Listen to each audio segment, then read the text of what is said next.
Hey, happy fall, y'all, and welcome to the Denver and Rio Grande Western Iron Horse Route, the channel that documents the development and progression of my N-scale model railroad layout. I encourage you to stick around for today's video, which is coming up next.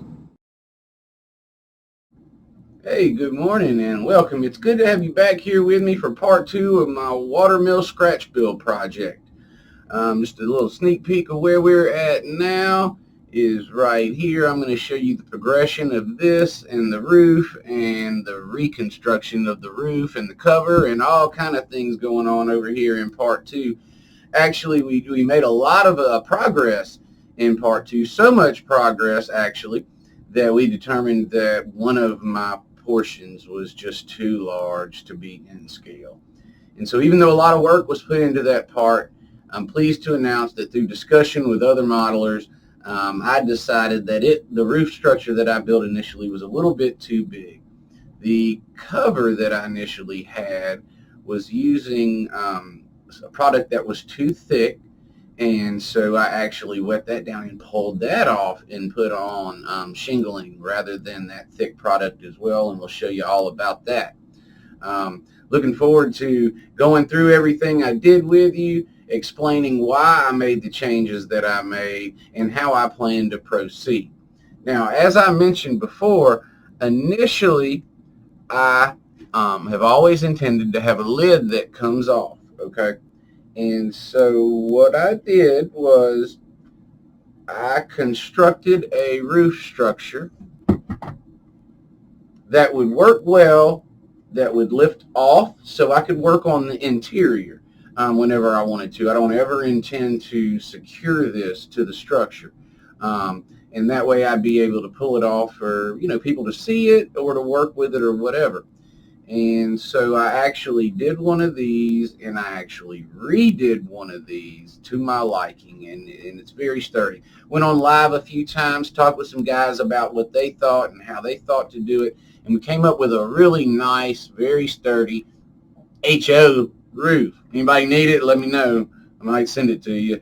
But I ended up coming in with on the gable, thanks Art, and when I put the logs on the gable, I just decided immediately that this thing was going to be way too big, and basically it hit my head, and then through some comments and discussion with other modelers, actually on the comments through my live stream, they let me know, because I asked, they let me know that this was looking a little bit too big, and I'm going to show you what I'm talking about now. This is actually with the initial roof that I built placed on it, okay? And I actually had the stirring sticks that were like 9 scale inches thick running this cover. Okay, so I've still got some accenting to do and stuff, but what this is the milk jug shingles. Okay, and I am much happier with this. They are much thinner. But once I got this on here, I just decided immediately that it looked too big. Looked back at some other people's comments, which I'd kind of started to agree with as well, and decided that this wasn't going to work for me. So it came off. Now, what I'm going to do now is I'm going to talk you through the construction of this project up to this point. All right. I'm going to show you the new roof, sneak peek, glimpse at it, and the remainder of applying the roof, the new roof and stuff, will be part 3. This is a 3-part series at least, and to get the main structure done is going to be a 3-part series, as I said. And so there is a part 1. And so what I say that to say this: if you have not yet seen part 1, there is a playlist for this guy. Go ahead and follow the card right here, right now, and watch the playlist in its entirety. All right, I'm just going to cut back here. What I'm doing now, I figured out that scissors worked well to cut these toothpicks. These toothpicks are about 1 foot in diameter, and I am using them as window ledges and accents. Also, they're pretty good to put in places where my larger logs didn't meet perfectly. There's just some places where they kind of fit well for accents. Door frames, they seem to look well. Window frames, window ledges, and again, kind of on the corners as accents and things like that, I found they work really well. Actually, ironically, ended up using toothpicks to apply the glue to lay the toothpicks on.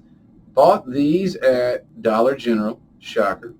This is actually an entire Dollar General scratch build. Thank you, Sparky, for pointing that out. Sparky 107 actually made a comment in part 1 that, you know, go to Dollar General and bang, you got a scratch build for $5. And he's exactly right. I have about $6 in this project right now, all of which I spent at Dollar General. Now, I had adhesive, PVA, and stuff already, so I'm not counting that. I laid the new floor in, and now I'm just doing the brown wash on it, just like I did on the remainder of the structure. It's about 5 parts water to 1 part brown.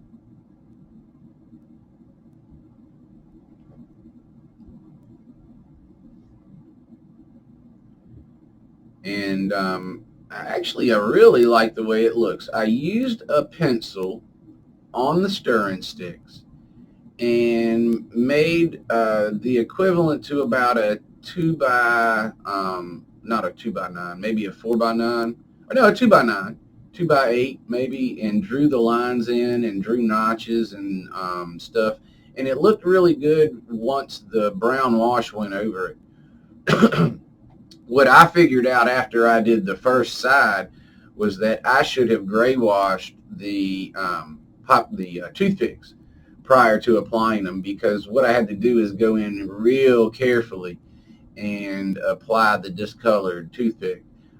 If you can see there, look, check that out. The cover on the right side over there, that's what I actually pulled off and redid. That's the other part that I pulled off and redid. Did a lot of reconstruction in this episode. I don't want to do things wrong. Usually it takes me a few times to learn a lesson, but I'm getting a little better. Here is the prototype of the first roof.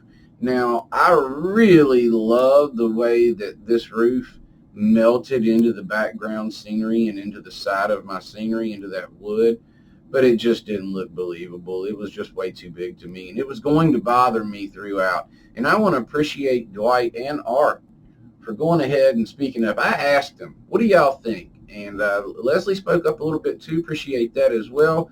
And I asked them what they thought, you know, and they reached out and they told me, and they told me what I needed to hear, because they told me what I was kind of thinking in the back of my mind anyway. And they just decided, they told me, Brian, this is too big.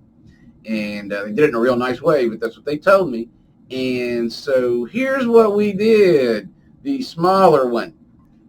And what I'm going to do now is show you. All right, everybody, thank you for watching part 2. Here's where we're at right now with the newly constructed roof. Okay, we went from the structure being about 60 feet tall, okay, to being about 45 feet tall, which, been in looking at pictures of Watermills, that is not out of scale.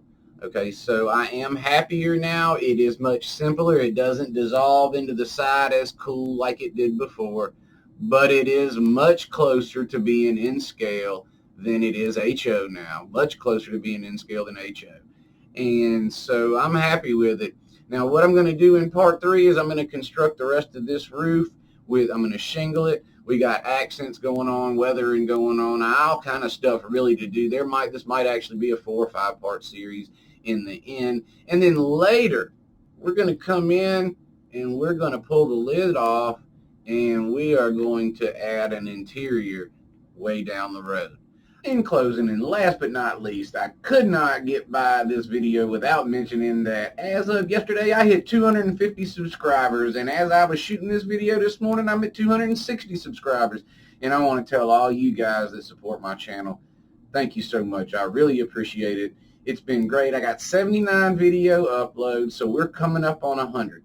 The D&RGW Iron Horse route will be 1 year old in a few weeks. Got an anniversary coming up. My channel turns 1 in December. All kind of exciting things coming up. Looking forward to the race to 1,000. That's what I'm enjoying, y'all. I'm having fun. I'm loving shooting these train videos. I'm loving learning how to model. I'm loving hanging out with you guys, shooting videos on all this stuff, and just having fun. I want to appreciate y'all for watching today. Look around for part 3. Will be coming up soon. Also got an update coming on the modular helix because Flex Track's going to be coming in, going to be laying the track on that. So going to have a video coming out next week on that with a special guest series coming in explaining some things on the helix with radii turns and etc. Look forward to seeing y'all. One more thing from you. If you haven't already, I need you to click right here or click here or here or here, anywhere to stick around. Just stick around.